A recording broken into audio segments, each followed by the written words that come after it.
El amigo Ernesto me hizo varios encargos y ayer me hice un doble del cual le tengo que dar las gracias, sobre todo en uno que le mencionaré. Yo creo que contemplar la filmografía de Otto Preminger, ver Laura, el cine negro está en deuda con este hombre.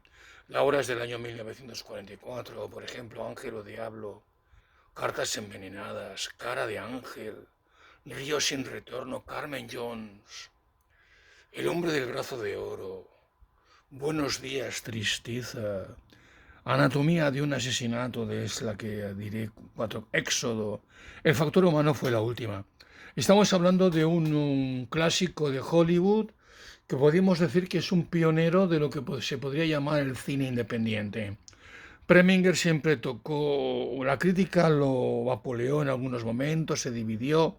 Quien lo reivindicó, perdón, fue la Nouvelle Vague. Ver la anatomía de un asesinato es contemplar una historia maravillosa, un proceso legal increíble, donde unas bragas tienen mucha importancia, ¿no? Bengazzara, el actor que protagoniza al teniente del ejército, asesina a un presunto violador de su esposa, la increíble, maravillosa, exótica Lee Remick, que nos dejó demasiado pronto, ¿no? Y contrata los servicios de un abogado, un tal Paul Biegler, que lo interpreta James Stewart, que ya sé que no es de la...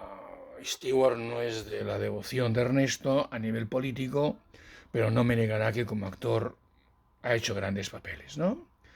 Y por tanto empieza un juicio. Tenemos además a Arthur O'Connell, el ayudante, que es un personaje de estos secundarios maravillosos, y aquí aparece un secundario, pues vamos, Gordon Scott, George Scott, uno de estos que rechazó un Oscar en su día, Patton en definitiva, ¿no? La película es una delicia. Posiblemente no hay ninguna mejor película que se haya rodado sobre un juicio, y mira que hay la tira, ¿eh? Es casi podríamos saber que hay un género de películas de abogados y jueces, dicho de alguna manera.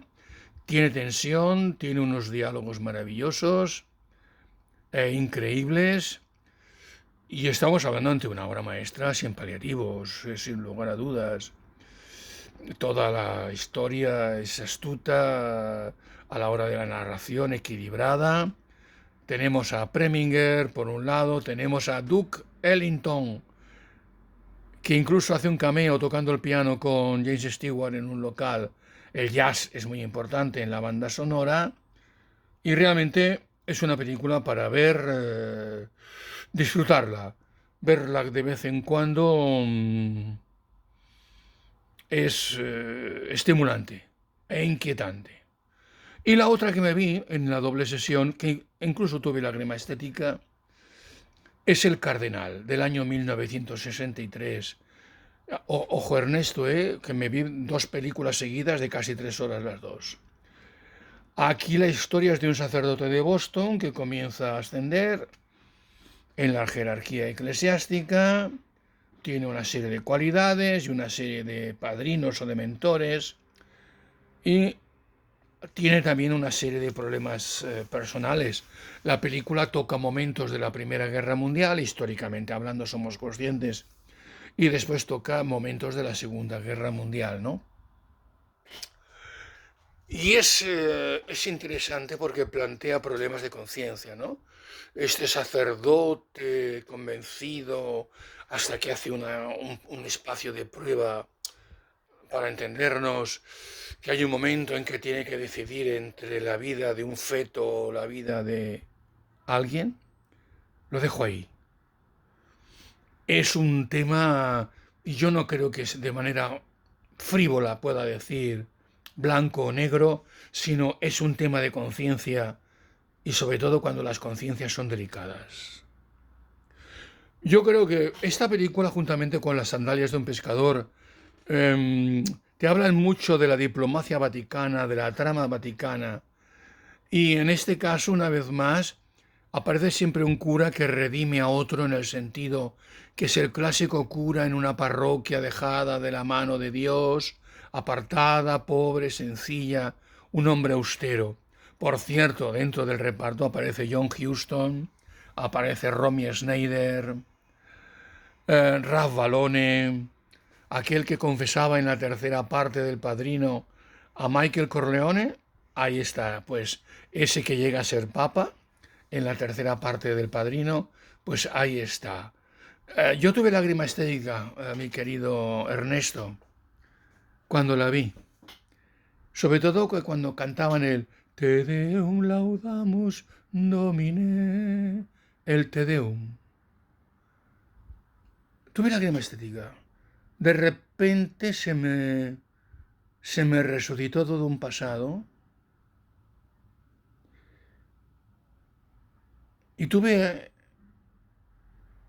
pensé que si siguiera en el sistema,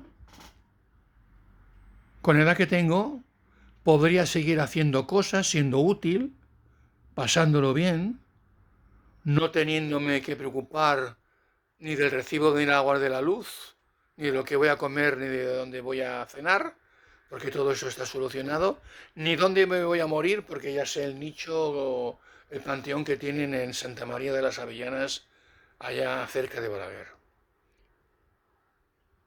Pero lo dejé.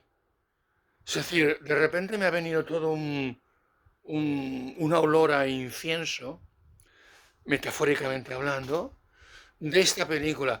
Tal vez el protagonista, el cardenal, dicho de alguna manera, Tom Tyron o Tom Tryon, es un actor que no me cala, no me emociona, pero sí todo el entramado, toda la historia. La película tiene una fuerza ética impresionante.